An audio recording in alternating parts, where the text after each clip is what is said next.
Ayem Nour est accusée d'avoir enlevé son fils. Ayem est une ancienne star de télé-réalité de 33 ans qui est de temps en temps chroniqueuse dans TPMP People. Elle a été accusée par son ex-mari Vincent Miclé, l'homme d'affaires franco-béninois âgé de 57 ans, d'avoir enlevé son fils après l'école. Et c'est sur Instagram qu'il a repartagé son appel à l'aide. On peut également constater sur son Instagram que ce n'est pas la première fois que Vincent Miclé parle du fait qu'il ne voit pas son fils. Que peut-on offrir de mieux à son enfant que l'amour et la joie avec son papa dont sa mère le prive? Je n'ai pas vu mon fils depuis plus de 6 mois alors que j'y ai été autorisé. La justice reste passive. Ça, c'était il y a 116 semaines. Lundi matin, après avoir déposé mon fils à l'école américaine, sa maman, Ayem Nour, en complicité avec sa mère, Farida, l'a enlevé de l'école sans mon consentement. Et jusqu'à l'heure où je vous parle, nous n'avons aucune nouvelle de Ivy. Une plainte a été déposée aux autorités marocaines. Mon fils se trouve sur le sol marocain, mais je ne sais pas où. Quiconque puisse le voir ou le localiser, veuillez s'il vous plaît m'en informer. Merci. Hashtag consulat de France au Maroc. Hashtag ministre de l'Intérieur. Hashtag migration marocaine. Hashtag royaume du Maroc. Hashtag Cyril Hanouna. Hashtag sorcière. Il a posté en quelque sorte une espèce d'alerte enlèvement via Instagram. La maman de cet enfant étant Ayem, forcément la presse People s'est emparée du sujet et la presse tout court. Ayem est donc sorti du silence dans TPMP via des messages audio. Dans ces messages audio qui ont été présentés à TPMP, on peut l'entendre raconter sa version des faits. Écoutez. Les relations avec mon ex-mari sont chaotiques, pleines de chantage, de menaces, de dictature, d'harcèlement psychologique. Et ça fait des années que ça dure et que je m'efforce de garder un sourire accroché au visage pour faire bonne figure publiquement. Alors, ensuite, elle a expliqué les procédures que son mari aurait lancées au Maroc contre elle.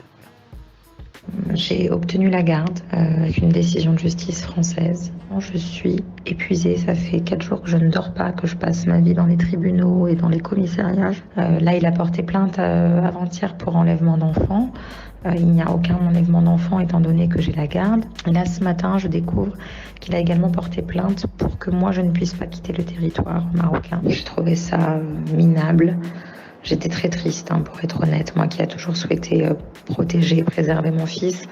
Les médias et la presse me connaissent pour ça. J'ai toujours mis un point d'honneur à ne pas exposer mon enfant. J'ai d'ailleurs beaucoup attaqué la presse People pour ça. Par la suite, le blogueur Aquababe a repartagé des photos de Ayem à Marrakech en compagnie de sa mère Farida et son fils Ayvin. Vincent Miclé a également repartagé des messages personnels que lui avait envoyés Ayem via des blogueurs. Messages qui mettent Ayem dans l'inconfort car on peut lire qu'elle demande de l'argent à Vincent Miclé car elle serait à découvert. Elle serait broke. Maman Ayvin 2. Bonjour, tu peux me faire une avance sur plusieurs mois s'il te plaît? J'ai ma carte qui est bloquée, je ne peux rien faire. Je n'arrive pas à m'en sortir. Dès que je reçois de l'argent, je te le rends. Mais là, je ne peux pas rester comme ça s'il te plaît. J'ai envie de pleurer. Ayvin me réclame des choses et je n'ai même pas 1 euro. Si tu peux m'avancer plusieurs mois de pension et dès que je reçois, je te rends. Merci. On peut constater par la suite, Madame Ayem Zamen Nour, moins 15 425 euros. Ça serait l'état de son compte bancaire à l'heure actuelle. C'est loin d'être la vie qu'on peut constater sur Instagram. Ayem avait toujours essayé de ne pas afficher son enfant. Et je trouve ça triste qu'au final, celui-ci se retrouve au milieu de ce conflit, aux yeux de tous. Et je trouve ça petit de la part de Vincent Miclé d'avoir utilisé les réseaux sociaux pour décrédibiliser Ayem. Vincent Miclé a beaucoup d'argent. S'il veut vraiment récupérer son fils, je ne m'inquiète pas du tout pour lui. Il peut envoyer des gens récupérer son fils au Maroc. On sait très bien comment ça se passe quand on a beaucoup d'argent et qu'on a du pouvoir dans ce monde. On peut faire strictement tout ce que l'on veut. Mais là, je pense que son seul but était